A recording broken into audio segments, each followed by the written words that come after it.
Hello friends, welcome back to your channel. आज की video में हम पढ़ने वाले हैं कक्षा 10, जो हमारा विज्ञान का अध्याय 10 रहने वाला है। ठीक है, भौतिक विज्ञान का ये हमारा चैप्टर है। ठीक है, 10 का, जिसमें हम पढ़ेंगे प्रकाश का परावर्तन तथा अपवर्तन। ठीक है, तो जैसा कि आप जानते हैं कि प्रकाश क्या है। प्रकाश एक क्या किस चीज़ से बनी होती है? किरणों से। ठीक है, प्रकाश के कारण ही हम किसी भी चीज़ को देख पाते हैं। ठीक है, तो अभी इसमें बताया गया, चलिए तो हम पढ़ते हैं। ठीक है, तो हम इस संसार में अपने चारों ओर अनेक प्रकार की वस्तुएं देखते हैं। ठीक है, हमारे आसपास या पूरे वर्ल्ड में हम अनेक प्रकार की वस्तुएं देखते हैं। ठीक है, तथापि किसी अंधेरे कमरे में हम कुछ भी देखने में असमर्थ हैं। अब मान लीजिए अगर कोई पूछे, ठीक है, आप मान लीजिए अंधेरे में जब रहते हैं तो क्या आप किसी भी चीज़ को देख पाते हैं जहाँ प्रकाश ना हो? ठीक है, जहाँ प्रकाश नहीं होता तो क्या आप वहाँ कुछ देख पाते हैं? नहीं ना। तो अंधेरे में हम कुछ भी देखने में असमर्थ रहते हैं। ठीक है, कमरे को प्रकाशित करने पर चीज़ें जो होती हैं ये दिखलाई देने लगती हैं। ठीक है, वह क्या है जो वस्तुओं को दृश्यमान बनाता है? अर्थात वह क्या वस्तु है या क्या चीज़ है जो वस्तुओं को दिखाने योग्य बनाता है? ठीक है, दिखने योग्य बनाता है। या दिन के समय सूर्य का प्रकाश। अब तो एक चीज़ ये कि जो दिन जब रहता है तो दिन के समय तो सूर्य का प्रकाश वस्तुओं को देखने में हमारी सहायता करता है। ठीक है, कोई वस्तु उस पर पड़ने वाले प्रकाश को परावर्तित करती है। यह परावर्तित प्रकाश जब हमारी आंखों द्वारा ग्रहण किया जाता है तो हम वस्तुओं को देखने योग्य बनाता है। ठीक है, या हम देख पाते हैं। ठीक है, हम किसी पारदर्शी माध्यम, पारदर्शी क्या होता है? ठीक है, पारदर्शी जिसको आर पार ना देखा सके। ठीक है, पारदर्शी माध्यम के आर पार देख सकते हैं। ठीक है, क्योंकि इसमें इसके, ठीक है, इससे आर पार ट्रांसमिटेड, ठीक है, ट्रांसमिटेड हो जाता है। प्रकाश से संबंध अनेक सामान्य तथा अद्भुत परिघटनाएं हैं। ठीक है, कई सारी परिघटनाएं हैं, जैसे दर्पणों द्वारा प्रतिबिंब का बनना, तारों का टिमटिमाना, इंद्रधनुष के का सुंदर रंग, किसी माध्यम द्वारा प्रकाश को मोड़ना आदि प्रकाश के गुणों का अध्ययन इनके अन्वेषण से हमारी सहायता करता। अब मैं आपको बता दूं, देखिए ये जो प्रकाश है ये हमें पढ़ना, ये इसका जो ज्ञान है या अध्ययन है क्यों ज़रूरी है? अब मान लीजिए, ठीक है, जो भौतिक विज्ञान है इससे क्या बताता है हमें? जो प्रकाश है ना, इसी के कारण हम किसी भी वस्तु को देख पाते हैं। अगर प्रकाश ना हो तो हम किसी भी चीज़ को देख ही नहीं पाएंगे। पूरा जो हमारा अर्थ है वो पूरा ब्लैक होल हो जाएगा। ठीक है, अंधेरा ही अंधेरा अगर प्रकाश ना हो। ठीक है, कैसे हम देख पाते हैं? जब प्रकाश जो है किसी भी वस्तु पर पड़ती है, ठीक है, कोई भी सरफेस है या कोई भी तल है उस पर पड़ती है। ठीक है, और हमारी आंखों पर परावर्तित होती है। ठीक है, तो अभी हम आगे पढ़ेंगे जब अपनी आंखों का चैप्टर, ठीक है, जिसमें आंखों के बारे में बताया गया है, तभी हम किसी भी वस्तु को विजुअल या देख पाते हैं। ठीक है, विजुलाइज कर पाते हैं। ठीक है, उसके बाद है अपने चारों ओर, देखिए, अपने चारों ओर प्रकाशिक परिघटनाओं को देखकर हम यह निष्कर्ष निकाल सकते हैं कि जो प्रकाश है ये सरल रेखाओं में गमन करता प्रतीत होता है। यह तथ्य है कि एक छोटा सा प्रकाश स्रोत किसी अपारदर्शी वस्तु की तीक्ष्ण छाया बनाता है, प्रकाश के एक सरल रेखीय पथ की ओर इंगित करता है, जिसे प्राय प्रकाश किरण कहते हैं। अब यहाँ आप एक चीज़ नोट डाउन कर सकते हैं। ठीक है, प्रकाश किरण क्या होता है कि प्रकाश जो होता है ये एक सरल रेखीय पथ पर गमन करता है। ठीक है, या चलता है। जो प्रकाश होता है इसी को हम प्राय प्रकाश किरण कहते हैं। ठीक है, आप यहाँ से लिख लीजिएगा, प्रकाश के एक सरल रेखीय पथ की ओर इंगित करना, जिसे प्राय प्रकाश किरण के नाम से जाना जाता है। ठीक है,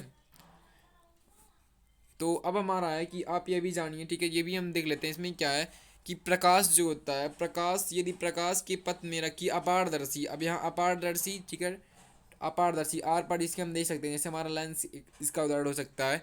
वस्तु अत्यंत छोटी हो तो प्रकाश जो होता है ये सरल रेखा में चलने की बजाय इसके किनारे पर एक मुड़ने की प्रवृत्ति दर्शाता है। इस प्रभाव को प्रकाश का विवर्तन कहते हैं। अब देखिए कि प्रकाश का विवर्तन क्या होता है। जब प्रकाश के सामने, ठीक है, या किरण के सामने कोई भी अपारदर्शी वस्तु, ठीक है, जैसे आर पार इसे हम देख सकते हैं, ठीक है, रखी जाए तो क्या होगा कि जो प्रकाश है वो सीधा, मतलब सरल रेखा में चलने की बजाय क्या होगा, उसके किनारे से मुड़ जाएगा। ठीक है, उसके किनारे से क्या होगा, मुड़ जाएगा। ठीक है, यही हमारा कहलाता है प्रकाश का विवर्तन।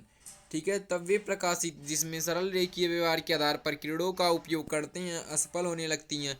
विवर्तन जैसी परिघटनाओं की व्याख्या करने के लिए प्रकाश को तरंग के रूप में माना जाता है। ठीक है। इससे क्या पता चलता है कि जो प्रकाश है ये तरंग के रूप में चलती है, ठीक है, जिसका विस्तृत अध्ययन आप उच्च कक्षाओं में करेंगे। पुनः 20वीं शताब्दी के प्रारंभ में यह स्पष्ट हो गया कि प्रकाश जो है द्रव्य, अब देखिए पहले तो हमने जाना कि जब प्रकाश किसी पारदर्शी मतलब जो है प्रकाश सरल रेखीय गति में चलती है, ठीक है, और जब प्रकाश किसी अपारदर्शी वस्तु टकराती है तो उसके वह भिन्न से किनारे से मुड़ जाती है, ठीक है।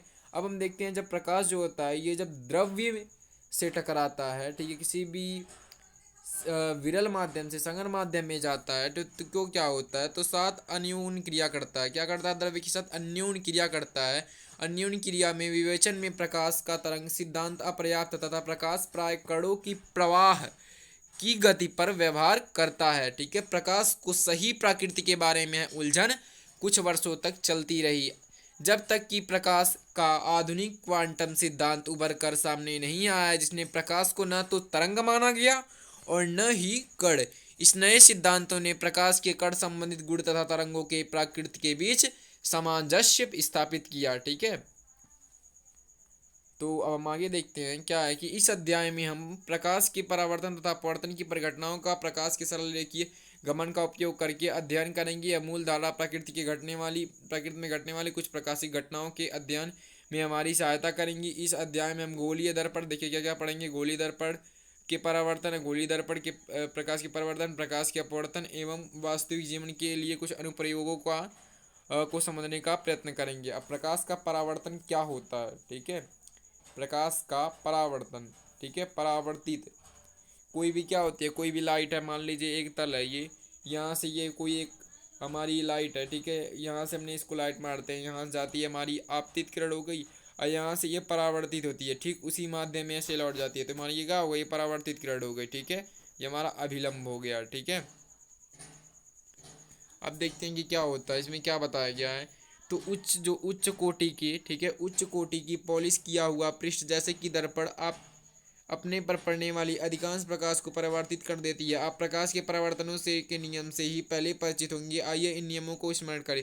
अब प्रकाश के परावर्तन के कुछ नियम हैं, ठीक है, मतलब ये कैसे परावर्तित होती है, ठीक है, परावर्तित होने के बाद या होने के समय क्या होता है, क्या क्या, तो उसके लिए कुछ नियम बताए गए हैं, तो इनको हम देख लेते हैं। क्या होता है कि आपतन कोण परावर्तन कोण के बराबर होता है। क्या होता है, जो आपतन हमारा कोण रहेगा, ठीक है, आपतन जो हमारा कोण रहेगा वो परावर्तन कोण के बराबर होगा तथा आपतित किरण, परावर्तित किरण तथा आपतन बिंदु पर अभिलंब तथा परावर्तित किरण सभी एक ही तल में होते हैं, ठीक है।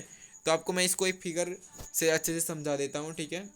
आप यहाँ देख सकते हैं, ठीक है, ये हमारा एक आई है, ठीक है, ये हम यहाँ से देखते हैं, ये हमारा एक इमेज है, ठीक है, इसको देखते हैं तो हमारे बीच में कोई भी मान लीजिए एक तल है, ठीक है, तो वहाँ से क्या होगा, ये जो प्रकाश होगा यहाँ से यहाँ जब इस तल पे पड़ेगा, ठीक है, तो क्या करिए, ये हमारा रिफ्लेक्टेड रे कहलाएगा, ठीक है, आपतित किरण जो आएगी, ठीक है, और यहाँ से इंसिडेंट रे हमारी निकलेगी, ठीक है, ये हमारी परावर्तित किरण निकलेगी, ठीक है, और इसके बीच ये अभिलंब एक होगा और इधर हमारा बनेगा आपतित किरण और अभिलंब के बीच जो बनेगा हमारा आपतन कोण होगा, और हमारा जो इंसिडेंट रे अर्थात परावर्तित किरण और अभिलंब के बीच हमारा कौन सा एंगल बनता है, हमारा बनता है परावर्तन कोण, ठीक है, आपतन कोण परावर्तन कोण, ठीक है। तो आप इस फिगर के माध्यम से आप समझ सकते हैं, ठीक है।